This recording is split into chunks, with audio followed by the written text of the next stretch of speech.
익숙한 것들이죠. 왜? 눈만 뜨면 보이는 게 다 빛이잖아요. 지금 보고 있는 컴퓨터 모니터도 빛이고요. 뭐 스마트폰 카메라로 사진을 찍습니다. 그 사진에 찍히는 풍경으로부터 나오는 빛을 카메라에 담는 과정이죠. 이제까지 살아오면서 눈만 뜨면 보이는 게 빛이라고 했으니까 빛과 관련돼서 일어나는 많은 자연현상들을 경험했을 텐데 그 중에는 정말 빛과 관련해서 특이한 그런 현상들도 많이 있어요. 그럼에도 불구하고 그런 현상들이 과학적으로 어떻게 되는 걸까요? 잘 이해를 못하거나 아니면 실제 과학을 전공하는 사람들조차 이해 못하는 그런 현상들도 여러분들은 이미 적응을 했고 그 속성을 잘 알고 있어서 또 활용을 하고 있다는 것이죠. 정말요?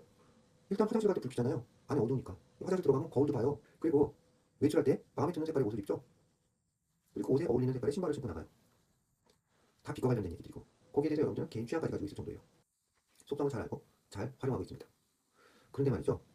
그럼에도 불구하고 어떤 영상을 하나 보게 되면 내가 빛에 대해서 이렇게 단순한 것도 잘못 알고 있었나? 이런 생각을 하게 될지 모르겠어요. 무슨 영상인지 한번 지금부터 볼까요? 스타워즈 에피소드 4의 시작 장면인데요. 스타워즈 에피소드 4는 도대체 이게 언제 개봉한 거야? 70년대 중반에 개봉했어요. 내 기억으로는 내가 중학교 1학년 때인가 2학년 때인가 그랬던 것 같은데. 그 옛날 영화를 가져온 이유는 사실 그 전에도 SF 영화에서는 뭐 다양한 장면들이 연출이 됐지만 지금 보는 이런 장면은 사실 이 스타워즈에서 거의 처음으로 아주 멋지게 연출이 됐다는 것이고 그래서 이 이후로 이런 종류의 SF 영화에서는 굉장히 전형적인 장면이 되어버린 것이죠. 그런데 나는 이 영화를 보면서 와 어떻게 영화가 이렇게 재밌을 수 있을까 그래가지고 극장에서 한 3번 4번씩 봤는데요. 보면 볼수록 또 재밌어. 그 장면들도 너무 멋지고 그런데 장면이 멋진 건 멋진 거고 물리적으로 저게 가능한 거야? 이런 의문이 들더라고요. 한번 일단 봅시다. 소리가 갑자기 크게 날 수 있으니까 좀 조심을 하세요. 어떤가요? 잘못된 부분을 찾았나요? 잘 안 보이면 다시 한번 보시죠. 자, 뭔가 요란하게 막 슝슝슝 소리가 나고 레이저 광선포가 막 주거니 받거니 하죠. 자, 먼저 일단 소리. 지금 이 사진을 보면 저 멀리 행성의 지평선이 보이고요. 그 위에 대기가 덮여있죠? 그러면 우주선이 떠있는 곳은 진공 상태의 우주인데 무슨 소리가 저렇게 크게 나요? 좀 이상하죠. 빛은 아무런 매질이 없어도 진공 상태에서도 전파가 잘 돼요. 오히려 제일 잘 되죠. 그런데 소리는 공기든 물이든 뭔가 이 소리를 전달해줄 매질이 있어야만 전파가 되는 파동인 것이죠. 그래서 우주 공간에서는 아무런 소리도 전달이 되지를 않아요.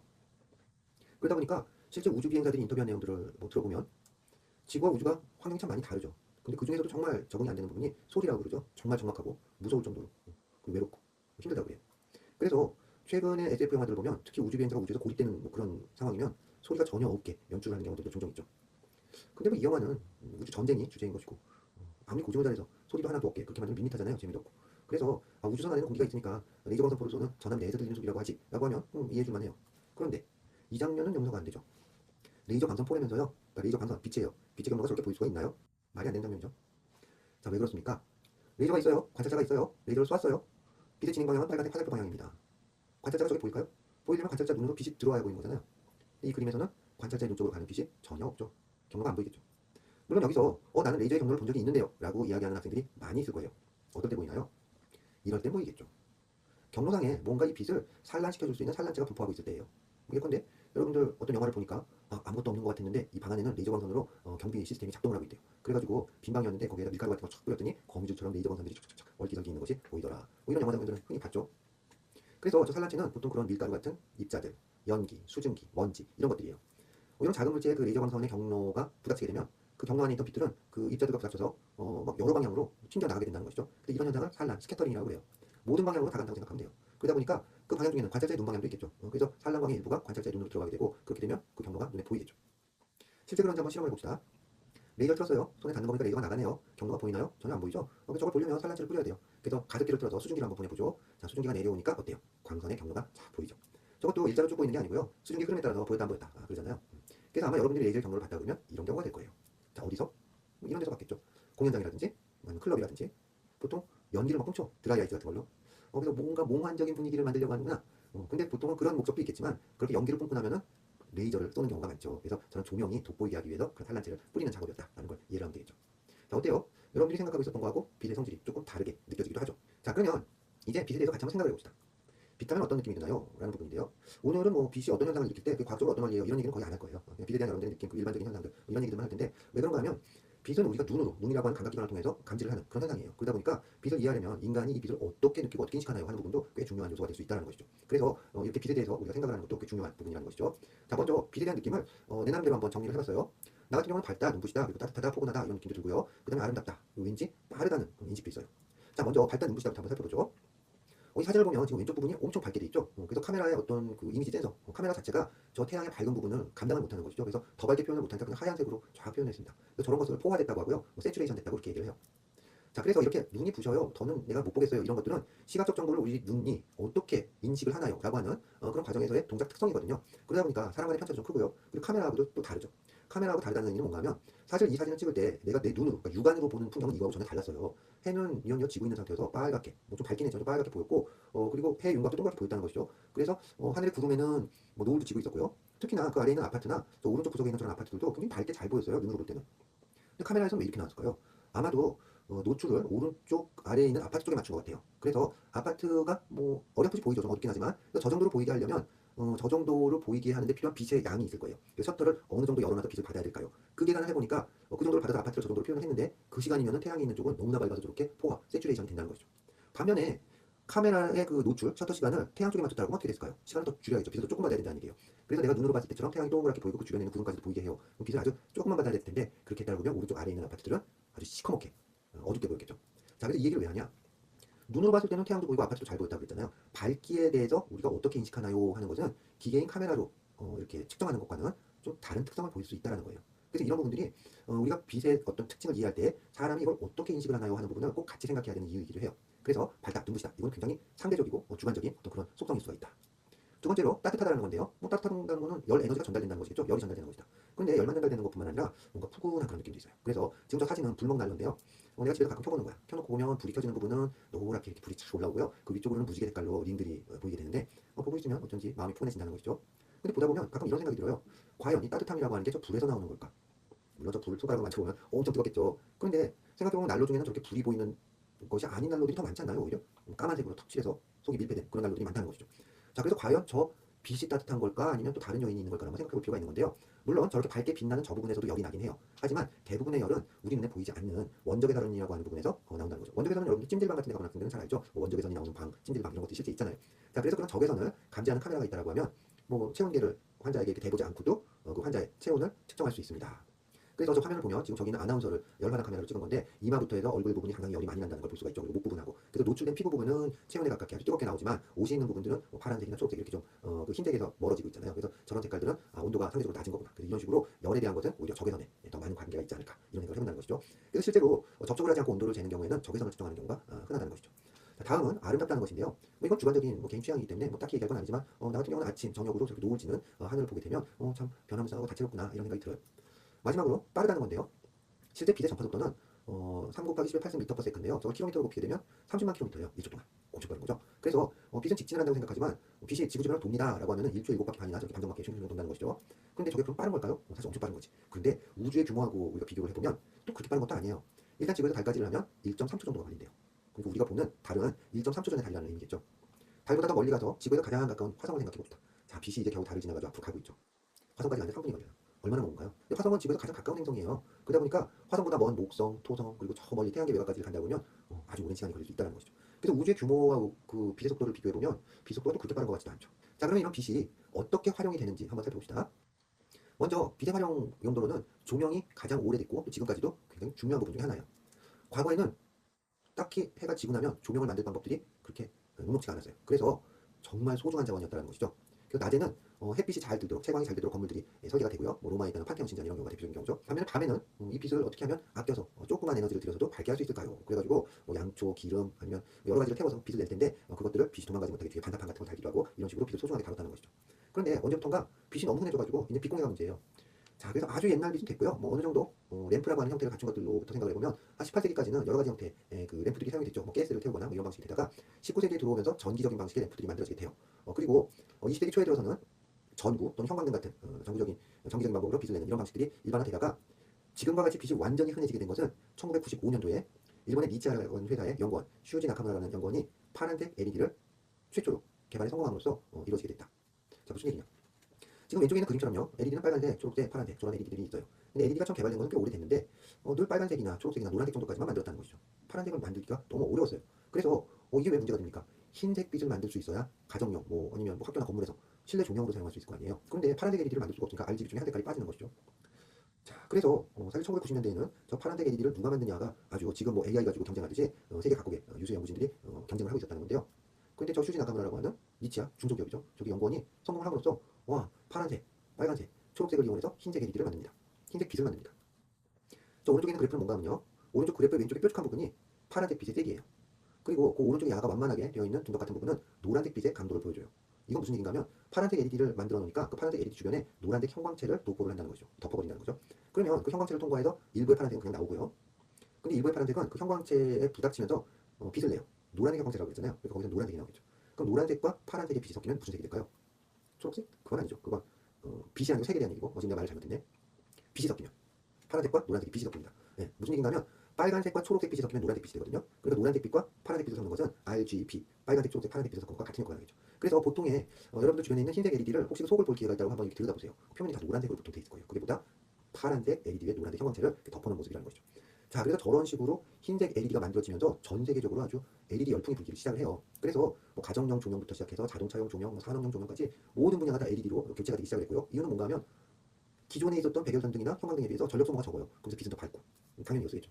그리고 2005년인가 4년부터 유럽연합 EU에서 기존의 백열전등, 형광등 이런 것들의 사용을 전면 금지하게 돼요. 수출 수입도 안 하고 생산도 안 하는 거죠.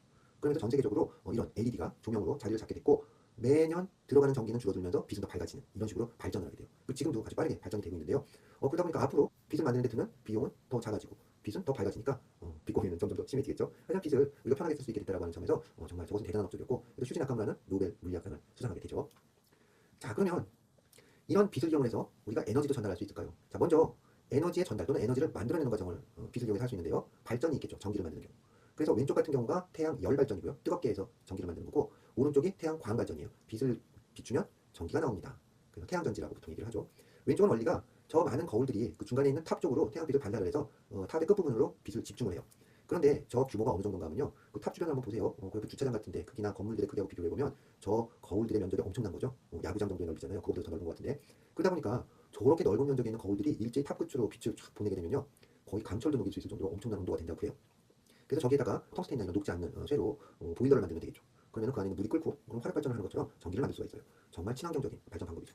다만 저런 태양열 발전은요. 일조량이 많고 늘 구름도 없이 해가 쨍쨍 나면서도 저런 평지가 넓게 있는 나라에 적합하겠죠. 그래서 뭐 지중해 연안에 있는 해가 쨍쨍 잘 비치는 나라들, 스페인이나 이런 나라고 아니면은 뭐 북아프리카죠. 역시 지중해 연안에 그리고 미국에 있는 사막지요. 이런 데도 보통 많이 사용하는 방식이에요. 우리나라처럼 국토의 뭐 80% 정도가 산악입니다. 그리고 평지 지역은 부동산 가격이 너무 높아요. 이런 환경에서는 적용하기가 쉽지가 않죠. 그래서 우리는 오른쪽에 있는 것 같은 태양광 발전을 쓰게 되는데요. 저런 태양광 발전의 경우에는 바로 전기로 만들어진다고 하는 장점이 있고요. 과거에는 천수압 발전이라고 해서 구름이 끼거나 비가 올 때는 전기가 많이 안 만들어지고 막상 또 만들어진 전기는 당장 쓰지 않으면 없어진다라고 하는 그래서 그런 비효율적인 면들이 있었는데 최근에는 이런 전기를 잘 저장할 수 있는 충전지죠. 보통 뭐 전기 자동차가 배터리를 갈았습니다. 자동차를 구동하기에는 적당치 않으니까 갈았겠지만 저런 데서 만들어진 전기를 저장하기에는 충분하거든요. 그래서 그런 전기 저장 장치들이 활성화가 되고 그리고 이런 그 태양광 발전 장치는 효율이 그렇게 높진 않지만 보조적인 전기 공급 수단으로는 굉장히 좋은 방식이라는 것이죠. 그래서 우리나라도 뭐 공터가 있으면 곳곳에 뭐 건물 옥상이라든지 이런 곳에 활용할 수 있는 공간에 이런 태양광 발전 장치를 설치를 함으로써 전기 효율을 좀 많이 높이는 그런 친환경 발전으로서 많이 사용하는 방식이다. 자, 그래서 태양으로부터 오는 빛을 가지고 발전도 안 되네요. 좋죠? 자, 다음은 정보예요.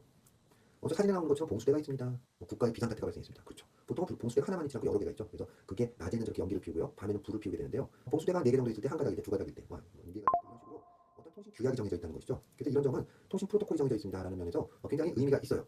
자, 현대방통신이라고 하는 것도 예전에 봉수대하고 비슷한 개념이죠. 빛이 있으면 1, 없으면 0. 이런 식의 디지털 정보를 보내게 되는데요. 다만 그 정보의 양이 과거의 봉수대와는 비교할 수 없을 정도로 어마어마하겠죠. 보통의 경우에는 이런 광 케이블을 이용해서 전송을 하게 되는데요. 뭐 초당 보낼 수 있는 데이터의 양이 얼마입니까? 한 번 깜빡거리는 걸 1비트라고 하면 글쎄요. 1에다가 공을 한 12개, 15개 정도 붙이는 그런 정도의 숫자만큼을 일주일에 깜빡거려도 받는 쪽에서 또 받아요. 그리고 읽어낼 수 있다는 것이죠. 그리고 그런 정도를 저기 있는 머리카락 굵게 광선이 한 개 가지고 신호를 보낼 수 있습니다. 라고 하면 땅속에 저런 광케이블들을 묻어놓으면 어떻게 될까요? 공간도 그렇게 많이 차지하지 않으면서 우리나라 사람들이 다 초고속 인터넷을 그 서비스를 사용할 수 있습니다. 라고 하는 것은 저 광통신이 없었으면 가능하지 않다는 것이죠. 자, 그래서 빛의 활용에 대해서 순서를 조명, 에너지 전달, 정보의 전달 이런 식으로 했는데요. 사실 조명 다음으로 지금 가장 많이 사용되는 분야가 정보의 전달이 아닐까 이렇게 생각할 수도 있는 것이죠. 자, 마지막으로는 자연의 탐구인데요.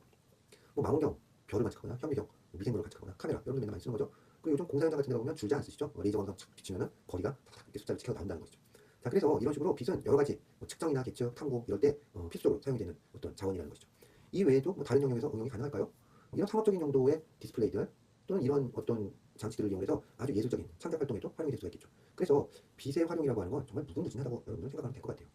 자, 그럼 이 빛을 가지고 우리 눈이 하는 것들을 한 번씩 살펴봅시다. 자, 일단 눈으로 뭘 보죠? 본다는 게 어떤 과정을 거쳐서 보게 되는 걸까요? 라는 것을 빛과 사람의 눈 정도까지만 그 범위에서 살펴보죠. 사람 눈이 있어요. 저리로 빛만 들어가면 보이겠죠. 자, 보이는 것이 스스로 빛을 발생하는 경우가 있는데요. 이런 경우는 빛이 나오고 있기 때문에 빛의 원천이다. 그래서 빛광, 원천, 원 해서 광원이라고 해요. 라이트 소스라고 얘기를 하는데요. 이런 광원에서는 빛이 직접 나오기 때문에 그렇게 나온 빛이 사람의 눈으로 들어갑니다. 그러면 저게 보이겠죠. 그래서 스스로 빛을 발생하고 있는 것들은 그게 가려지지 않는 한은 눈에 보이게 되는데요. 별빛이라든지 LED 전구라든지 텔레비전 화면, 컴퓨터, 태블릿, 스마트폰 화면 같은 경우가 대표적인 사례가 되겠죠. 스스로 빛을 내고 여러분들 그걸 보기만 하면 돼요. 근데 문제는 이런 몇 가지의 광원들을 제외하고는 대부분의 경우에는 스스로 빛을 발생하지 못해요. 그럼 이것은 외부에서 어떤 조명이라고 하는 빛이 없으면 전혀 보이지를 않는다는 것이죠. 자, 그래서 이런 것들을 보기 위해선 다른 광원이 필요한데요. 이런 광원에서 저런 꽃을 향해서 빛을 보내줍니다. 이런 것을 우리는 조명, 일루미네이션이라고 하고, 이렇게 빛을 받은 꽃은 사방으로 빛을 산란하게 되는데요. 이 산란하는 빛 중에 사람의 눈 쪽으로 가는 저 빛이 꽃으로 보이는 것이 되겠죠. 자, 그러면 지금 이 그림에서는 태양으로부터 노란색 빛이 왔는데 꽃이 빨갛게 보이네요. 왜 그럴까요? 산란체가 특정한 색을 갖는 이유는 뭘까요? 라는 부분인데요. 사실 이거는 아주 다양한 설명 방법들이 있어요. 그런데 전형적인 방법으로 한 두 가지 정도만 설명을 하면, 일단 흰색 빛이 오죠. 그런데 그 중에서 빨간색 빛만을 보이게 합니다. 원리가 뭘까요? 생각을 해보면 첫 번째, 염료가 있겠죠. 저 꽃을 곱게 갈아가지고 현미경을 이렇게 보면 그 가루가루들이 다 빨간색으로 보이는 그런 경우가 될 거예요. 뭐 작동 원리의 경우에는 빛은 저기 흰색 빛의 경우에 빨간 쪽 파란보의 여러 가지 색깔들을 다 가지고 있는데요. 저 중에 하필이면 빨간색의 진동수가 저 염료 안에 있는 분자들의 그 분자를 구성하고 있는 전자의 진동수하고 잘 맞는다고 생각을 하면 될 것 같아요. 쉽게 얘기하면 뭐 고유 진동수가 빨간색이다 이렇게 생각을 해도 되겠죠. 그래서 어쨌든 저렇게 염료를 가지고 있는 경우에는 저 꽃이 빨간색이다라고 얘기를 해도 틀리지가 않은 표현이에요. 반면에 표면의 미세한 구조 때문에 어떤 색이 보이는 경우가 있는데요. 지금 저 경우는 아마존 강유역에 산다는 모르포나비거든요. 모르포나비 같은 경우는 태양 조명 안에서 이렇게 보게 되면 아주 오묘한 파란색이 보인다 그래요. 뭐 은은하게 입체적으로 막 빙글빙글 도는 것 같이 느껴지더라고. 그래서 저 나비의 색깔이 와 너무 예쁘다 그래가지고 나비를 잡아서 나비 날개에 있는 가루를 털어가지고 현미경을 본다는 것이죠. 근데 그렇게 보면 파란색이 아니에요. 그럼 도대체 왜 저렇게 보이는 걸까요? 저것은 그 나비의 날개에 있는 어떤 특수한 미세 구조 때문인데요. 이 구조가 얼마나 미세한가 하면 0.0005mm 이내에 어떤 변화가 일어나는 그런 미세 구조인데요. 그런 구조에서 보통 디프렉션, 회전이라고 하는 현상이 일어나고, 그리고 간섭이라는 현상이 같이 일어나면서 저는 특정한 색깔들만 보이게 하는 그런 특수 구조라는 것인데요. 실제 이런 것들도 여러분들은 본 적이 있어요. 어디서 봤냐면 여러분들이 가지고 있는 신용카드나 신분증에 있는 홀로그램, 이 홀로그램은 자연 조명 아래서 이렇게 돌려가면서 보면 색깔이 무지갯빛으로 변하죠. 같은 원리라는 것이죠. 그래서 회절에 의한 그런 미세한 구조에 의해서 회절이 일어나고 간섭이 일어나면서 어떤 특정한 색깔이 보인다는 것이죠. 자, 그러면 여기서 이제 한 걸음 더 나아가서 저 나비의 날개를 보니까 뭔가 보들보들해 보이기도 하고 조금 거칠거칠하게 보이기도 하는데 어쨌든 매끈해 보이진 않아요. 저런 표면의 질감은 어떻게 해서 느끼게 되는 걸까요? 자, 그 부분을 또 한번 생각을 해보죠. 자, 물체 표면의 질감인데요. 저 보라색으로 쭉 큰 면을 사람이 이렇게 관찰을 하고 있어요. 자, 그러면 어떤 질감이 어떨 때 느껴지는지를 지금부터 한번 살펴봅시다. 빛이 표면으로 들어와서 반사가 돼요. 그래서 사람 눈 쪽으로 가네요. 그런데 반사가 되는 점에서 수직으로 선을 긋고 입사되는 빛하고 반사되는 빛 사이의 각도들을 각각 재요. 그래서 입사되는 빛을 세타 I 각도로 들어갔어요. 반사되는 빛을 세타 R 각도로 반사가 됐어요. 이렇게 얘기를 할 수 있다고 하면 세타 I과 세타 R이 같아요. 이런 성질을 가지는 면이 있다는 거죠. 이런 반사를 우리는 정반사, 스페큘러 리플렉션이라고 얘기를 해요. 여러분들도 아마 이런 면을 오늘 아침에 보았을 것 같은데요. 매일매일 볼 것 같아요. 바로 이런 면을 우리는 거울이라고 하죠. 들어온 각도하고 같은 각도로 반사를 해주잖아요. 자, 그래서 거울은 저런 특성 때문에 거울에 여러분들의 얼굴을 비춰보면 여러분들의 얼굴과 똑같은 모양이 거기에 비쳐 보인다는 것이죠. 자, 그런데 이 거울은 빛을 100%다 반사하는 걸까요? 우리가 흔히 쓰는 알루미늄 재질의 거울의 경우에는 잘 만들어도 한 70% 정도 반사율밖에 안 돼요. 가끔 자동차나 아니면은 뭐 자전거, 뭐 이런 장식품을 코팅하는 데 쓰는 크롬의 경우 굉장히 반짝거리잖아요. 크롬의 반사율은 50%도 안 돼요. 40몇%가 그런 걸로 기억을 하는데요. 반사율이 아주 낮다. 와, 그러면 100%에 가까운 거울은 어떤 거울이 있나요? 그냥 물질 자체로 보면 은을 코팅하는 경우가 있고요. 다만 은은 금방 부식이 되죠. 녹이 쓰죠. 그래서 은보다는 유전체 거울이라는 게 있는데요. 유전체의 얇은 막을 여러 층으로 이렇게 쌓아 올려요. 서로 구조들이 다른 유전체층을. 그렇게 되면 거의 반사율이 100%에 가까운 그런 거울도 만들 수가 있습니다. 그래서 이런 것을 유전체 거울이라고 하는데 뭐 실험실 같은 데서 많이 사용을 해요. 다만 이제 만들기가 좀 어렵다는 문제가 있죠. 자, 다음은 빛이 들어갔는데요. 반사되는 게 하나도 없대요. 이런 경우는 두 가지로 생각해 볼 수 있는데, 저 표면에 들어간 빛이 저 표면 아래에 있는 물질에 의해서 100% 흡수가 됐습니다. 이런 경우는 저 표면이 어떻게 보일까요? 새까만 색으로 보이겠죠. 모든 빛을 그렇게 흡수를 해보니까. 다음은 그냥 추가를 해서 나가버리는 경우예요. 투명한 경우다. 이런 경우도 사실은 시커멓게 보이겠죠. 자, 다음은 이 표면이 어떤 거칠기를 가지고 있네요. 그래서 여기 빛을 쏘았더니요. 이쪽으로도 산란되고 이쪽으로도 산란되고 이쪽으로 산란되는 것처럼 각각 방향에 따라서 좀 다른 강도로 산란이 됩니다. 그래서 이런 것들을 산란분포 함수라는 형태로 표현할 수가 있고요. 또 어떤 경우에는 이렇게 산란을 하다가 안쪽으로 들어가는 경우도 있어요. 트랜스미션 되는 경우죠. 그 다음에 어떤 경우는 이렇게 막 안쪽에서 다중으로 막 이리 튀고 저리 튀고 하다가 바깥으로 나오는 경우도 있어요. 그래서 이런 특징을 이용하는 게 뭔가 하면요. 여러분들이 차고 있는 스마트워치가 되겠죠. 스마트워치로 혈류냐 아니면 심박수를 측정할 수가 있죠. 그래서 원리는 스마트워치에서 나오는 빛이 피부 밑에 있는 저런 모세혈관에 닿아가지고 그 혈관의 움직임에 따라서 다시 되돌아오는 빛의 크기가 달라질 테니까 저런 다중산란 현상들을 이용해서 여러분들 심박수라든지 뭐 이런 것들을 측정할 수가 있겠죠. 재밌는 원리죠. 자, 그러면 이런 경우도 한번 봅시다. 어떤 표면은 되게 균질하긴 한데 약간 거칠한 면이에요. 이런 면에다가 빛을 넣게 되면요. 모든 방향으로 어떤 특정한 비율로 빛이 저렇게 산란돼요. 그래서 이런 산란을 우리는 램버시안 스캐터링이라고 얘기를 하는데요. 이런 램버시안 스캐터링의 경우에는 모든 방향으로 빛의 그 강도가 일정하게 유지가 된다는 종점이 있어요. 자, 그래서 이런 식으로 산란 특성을 가지는 표면은 어디에 쓸까요? 벽지 같은 걸 만들 때 참 좋겠죠. 사실 방금 전에 봤던 이것과는 극단적으로 대립되는 조명 분포가 뭐가 있을까요? 바로 아까 전에 봤던 거울과 같은 그런 특성이라고 하면 여러분들 방 안의 벽면을 다 거울로 만든다 그러면 조금 기분이 이상하겠죠. 그래서 보통 여러분들 벽지는 다 무광으로 되어 있고 모든 방향으로 은은하게 저렇게 빛을 산란하도록 그런 특성을 가지는 것들로 벽지를 보통 많이 쓴다는 것이죠. 자, 그래서 이런 산란 특성을 BSDF라고 해서 양방향 산란 분포 함수 이렇게 얘기를 해요. 그래서 BSDF는 양방향이니까 BRDF 반사되는 것과 BTDF 두 개를 합친 개념이라고 생각하면 되겠죠. 그래서 오른쪽의 그림을 보면 저 BSDF에 대한 설명이 되어 있는데요. 먼저 BRDF는 반사해서 위쪽으로 올라가는 빛이죠. 그래서 입사되는 빛이 왼쪽 위에서 아래로 내려오는 빛이고요. 그 입사되는 각도와 같은 각도로 반사되는 게 스페큘러 리플렉션, 그러니까 정반사라고 하고요. 그 외 작은 조그만 화살표들은 그 사이사이에서 여러 방향으로 산란이 되는 그런 빛들을 의미하는 거겠죠. BTDF에서 투과하는 특성을 보면요. 왼쪽 위에서 아래로 입사되는 빛과 평행하게 투과되는 빛이 있죠. 저런 빛을 또 스페큘러 트랜스미션이라고 얘기를 해요. 같은 방향으로 나가는 것이죠. 그리고 역시 그 주변으로 작은 산란광들이 있다. 그래서 저런 산란돼서 투과하거나 반사되는 빛들의 세기를 각도에 따라서 그 분포함수를 만들어 놓은 것을 BSDF, 그 반사 특성을 BRDF, 투과 특성을 BTDF 이렇게 얘기를 하면 되겠죠. 자, 그러면 우리가 본다는 것에 있어서 이제 마지막으로 남은 게 색인데요. 색은 빛의 물리적 특성과 비교해 생각하면 진동수, 파장에 해당되는 성분이 될 거예요. 자, 그래서 보통 색깔에 대한 저런 색상환을 만들어 놓고요. 오른쪽과 같이 각각 빛의 파장에 대해서 700나노가 아주 빨간색이에요. 그래서 620나노가 아주 진빨간색이에요. 그렇게 해서 쭉 주황색, 노란색, 초록색, 파란색, 보라색까지 각각 테두리에 해당되는 빛들은 그 빛의 색깔을 가장 강하게 나타내는 것이고 중심 쪽으로 갈수록 점점 탁한 색깔이 되겠죠. 그래서 그런 특징을 가지는데요. 다만 이런 색상환이나 이런 색좌표들은 절대적인 것은 아니에요. 왜냐하면 사람마다 느끼는 색이 좀 다르거든요. 왜 그럴까요? 사실 색을 구분할 수 있는 능력의 차이는 각각 인간마다 개인의 차이도 있고요. 그 종을 달리한다 보면 다른 동물들은 우리하고는 또 전혀 다른 색을 구별하는 세계를 가지고 있어요. 일단 볼 수 있는 색의 범위를 우리는 가시광, 보이는 것이 가능한 빛의 영역이라고 하는데요. 대략 그 폭을 얘기해요. 사람의 경우에는 빨주노초 파란보의 빛을 보지만 벌새나 벌꿀은 자외선까지도 볼 수가 있대요. 이유는 꽃에는 자외선에 대해서 아주 멋진 무늬를 보여주는 꽃들이 많거든요. 그럼 벌꿀이나 벌새는 어때요? 꿀을 먹는 애들이죠. 그러다 보니까 자외선에 잘 이상한 모양을 보여주는 그런 꽃들을 잘 확인을 하고 구분을 할 필요가 있는 것이죠. 그리고 색깔도 잘 구분을 하는데요. 색을 구분하게 되는 색깔의 종류가 몇 개인가 하는 게 굉장히 중요해요. 그게가 하나만 있는 경우는 명암만 구분하겠죠. 그러니까 마치 세상을 흑백 사진을 보는 것처럼 그렇게 본다고 해요. 두 개의 색깔이 있는 경우에는 약간 바랜 색깔처럼 이렇게 보일 거예요. 삼색형 색깔의 경우에는 보통 대부분의 사람들이 그렇게 느끼는데요. RGB, 빨간색, 초록색, 파란색의 비율로 빨주노초 파란보의 색깔을 느껴요. 그런데 벌새의 경우에는 자외선까지 보면서 또 얘네들은 다색형 색깔이네요. 그러다 보니까 인간이 볼 수 있는 색깔의 수하고는 비교도 할 수 없을 정도의 다양한 색깔들을 구분을 할 수가 있습니다.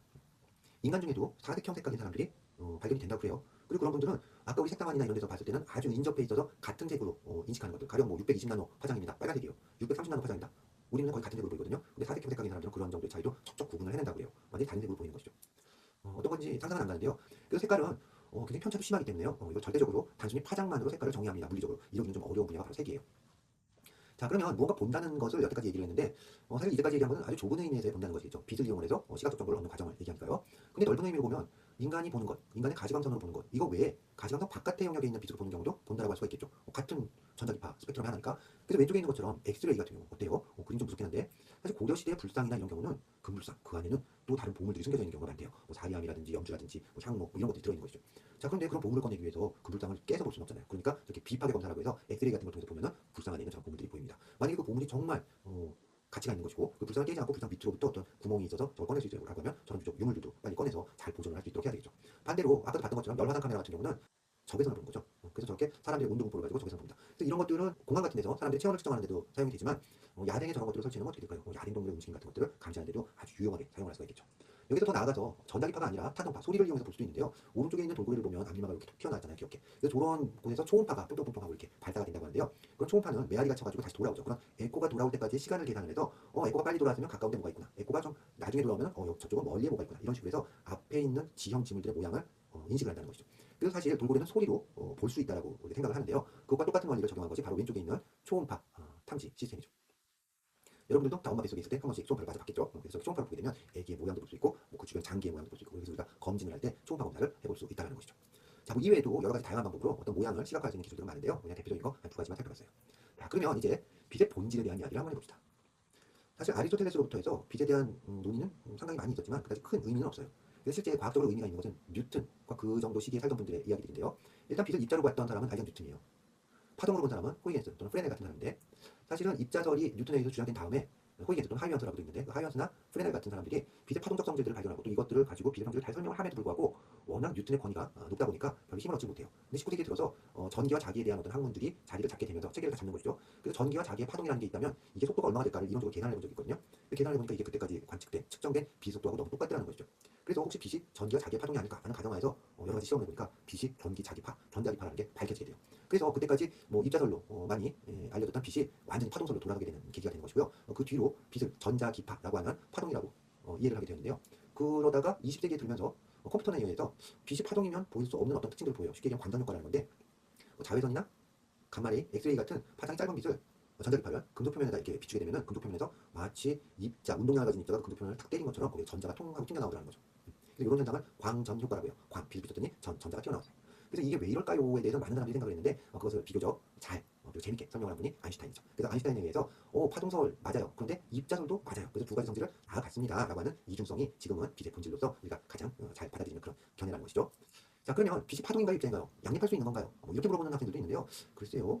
빛과 같은 정도의 그런 작은 규모로 내려가게 되면 빛뿐만 아니라 이제까지 입자로 알려졌던 것들도 파동 속성들을 보여요. 그래서 뭔가 이게 파동이 아니냐, 입자냐, 이게 둘 중에 하나만 되어야 하는 것이 아니라 모든 것들이 다 파동과 입자의 그 두 가지 성질들을 가지고 있습니다. 이렇게 이해를 하는 게 좋겠죠. 그래서 이런 것을 이중성이라고 하고요. 그러면 이런 빛을 어떻게 취급해야 되나요? 글쎄요. 빛이 광선이면 어떻고, 파동이면 어떻고, 입자면 어떻습니까? 사용하는 목적에만 맞으면 되죠. 그래서 빛의 본질과는 무관하게 빛을 그냥 직진하는 광선이에요. 이렇게 취급하는 경우는 아주 고대로부터 내려온 그런 관점인데 이런 방식이 지금도 아주 유효해요. 그래가지고 저 뭐 그림 왼쪽에 있는 것 같은 스마트폰 카메라 아주 복잡한 모양으로 되죠. 그 렌즈 설계한다든지 오른쪽에 있는 저런 스페이스 텔레스코프, 허블 우주망원경인데요. 저런 것들의 거울을 설계할 때도 빛을 그냥 광선으로 취급한다는 것이죠. 그래서 저런 식으로 설계를 하고요. 하지만 이런 식으로 설계를 해가지고는 빛의 간섭이라든지 회전 현상 같은 것들도 해결을 못해요. 그래서 이런 부분에 있어서는 빛을 파동으로 취급을 해가지고 문제를 해결한다. 그래서 이런 부분은 요즘에 웨이브 옵틱스, 파동광학이라고 얘기하고요. 여기에 더 나아가서 아까 얘기했던 것 같은 그런 광전 효과라든지 이런 현상들을 다룰 때는 빛을 광대라고 하는 포톤이라고 하는 입자로 또 취급을 해야 되겠죠. 그래서 이렇게 취급하는 것을 퀀텀 옵틱스라고 하는 분야에서 보통 입자로 취급을 하는 것이죠. 마지막으로 한 가지를 더 얘기를 하면 자 이제 빛을 취급할 때 얘네들을 어떤 크기로 표현할까요? 라는 문제가 있는데요. 보통 포토메트릭한 값 또는 레디오메트릭한 값이라는 게 있어요. 그냥 포토메트리 또는 레디오메트리가 무엇입니까? 이 두 개의 차이가 뭔가요? 이런 것들을 실무에 있는 사람들도 혼동을 하는 경우가 많거든요. 자, 이건 무슨 얘기인가 하면요. 빛은 물리적인 자연현상이지만 사실 이런 현상을 우리가 어떻게 인식하느냐가 굉장히 중요하잖아요. 그래서 인간의 시각을 통해서 이게 얼마나 밝은가요? 밝게 느껴지나요? 이런 기준으로 정량화하는 그런 기법이 있어요. 이런 것을 우리는 포토메트리라고 하고요. 그런데 빛은 그냥 전자기파잖아요. 그러니까 빛을 포함해서 모든 전자기파들, 뭐 라디오파라든지 우리 전자레인지에서 빙빙 돌아가는 그런 전자파라든지 아니면 뭐 자외선, 감마선, X선 이런 모든 전자기파들이 얼마나 에너지로 복사가 되나요? 아니면 복사량을 기준으로 하는 진짜 순수하게 물리적인 관점에서 이런 값들을 정량화한 것을 레디오메트리라고 하거든요. 그래서 빛과 관련해서는 단위가 두 가지가 있을 수 있네요. 그래서 포토메트릭한 단위의 경우에는 우리 눈에 보이는 빛만 이제 다루게 되는데 루미너스라고 하는 휘도라고 하는 게 있고요. 그다음에 루미너스 플럭스라고 하는 광선속이라는 게 있어요. 단위는 루멘이에요. 이 LED 랜턴은 밝기가 뭐 몇 루멘 나와요? 뭐 몇 룩스예요? 이런 얘기 들어봤죠. 그 단위에서 나오는 루멘이다. 그 다음에 루미너스 인텐시티라는 게 있는데 저거는 단위가 칸델라예요. 사실 칸델라는 하나의 캔들이 나타낼 수 있는 그런 빛의 밝기를 의미하는데 촛불이라는 얘기죠. 그리고 우리가 전통적으로 봤던 그 조명 기구가 기준이 되는 것이죠. 근데 일루미너스라고 하는 개념인데 이것이 바로 조도예요. 이게 밝기죠. 밝기의 단위는 룩스다. 그래서 아까 나왔던 루멘이라는 단위가 단위 면적당 얼마의 루멘으로 빛이 밝게 비춰집니까? 라는 것이죠. 그래서 휘도 칸델라 퍼 미터 제곱, 광선소 루멘, 광도 칸델라, 조도 룩스. 어디선가 들어본 단위인 것 같죠. 그래서 우리가 보통 조명의 밝기 뭐 이런 것들을 이야기할 때 쓰는 단위가 포토메트릭한 거라고 보면 되고요. 라디오메트릭 같은 경우는 뭐 라디언트 플럭스, 그다음에 라디언트 인텐시티, 이라디언트 플럭스 덴시티 이런 식으로 해서 다 앞에는 와트가 붙죠. 복사량이에요. 그리고 모든 전자기파 스펙트럼에 대해서 다 적용할 수 있다는 건 좋은 점이지만 저런 식으로 정의된 값은 글쎄요. 사람 눈에도 느끼는 거하고는 좀 동떨어지거든요. 무슨 얘기인가 하면 일단 여러분들 그 적외선이나 자외선에 대해서는 포토메트릭한 단위를 쓸 수가 없어요. 눈이 안 보이니까. 그래서 눈은 똑같은 복사량인데도 빨주, 노초, 파란 색깔에 따라서 밝기가 좀 다르게 느껴진다고 해요. 그래서 그것을 보정하는 가중치가 적용된 게 포토메트릭이다. 그래서 우리 눈이 실제로 느끼는 그런 양을 정의한 값이다. 이런 식으로 이해하면 되겠죠. 그래서 이 값들을 여러분들이 다 관심 있는 학생들은 좀 쉽게 봐도 되는데 나 관심 없는데요 라고 하면 실제로 물리적으로 이걸 취급할 때도 인간의 눈의 특성들을 고려해서 이것을 다루는구나 라는 정도로 이해를 하면 되겠죠. 자, 오늘 강의 마무리 한번 해보죠.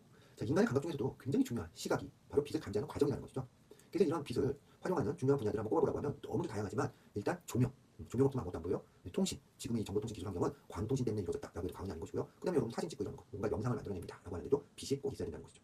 자, 빛의 본질에 대해서는 여전히 연구가 되고 있지만 지금 우리가 알고 있는 것은 파동성, 입자성 이런 이중성을 가지고 있다는 것이고요. 이런 것과 무관하게 취급 방법은 그 빛을 가지고 뭘 할까요? 라는 것의 그 목적에 따라서는 광선으로 취급하기도 하고 파동으로 취급하기도 하고 입자로 취급하기도 한다는 것이죠. 근데 이런 빛을 이렇게 뭐 공학적으로 이용하기 위해서는 그 스택이나 이 크기를 정량화해야 될 텐데요. 이 물리량을 정량화할 때는 진짜 순수하게 물리적으로 그 복사량을 기준으로 해서는 레디오메트리라고 하는 게 있지만 사람의 눈이 어떻게 감지하나요? 라는 걸 기준으로 하는 포토메트리라고 하는 것이 사실 우리가 빛을 볼 때 더 유용하게 쓸 수 있는 단위입니다. 그 빛과 관련된 것들은 어떤 면에서 굉장히 물리적이고 기계적인 부분으로만 이야기할 수 있는 것이 아닌가라고 생각되다가도 사람의 눈, 그리고 사람의 감각이 빠지면 또 설명이 안 되는 그런 아주 재밌는 분야라는 것이죠. 그래서 오늘은 빛에 대한 일반적인 얘기를 했고요. 다음 시간에는 빛의 어떤 파동적 성질, 그 입자적 성질 이런 것들이 실제로 어떤 것이 있는가라고 하는 것들을 한번 간단하게 살펴볼 거예요. 자, 오늘도 뭐 용어들이 참 어려웠을 텐데 강의 끝까지 듣느라 고생 많이 했고요. 다음 주에 다시 만나요. 안녕.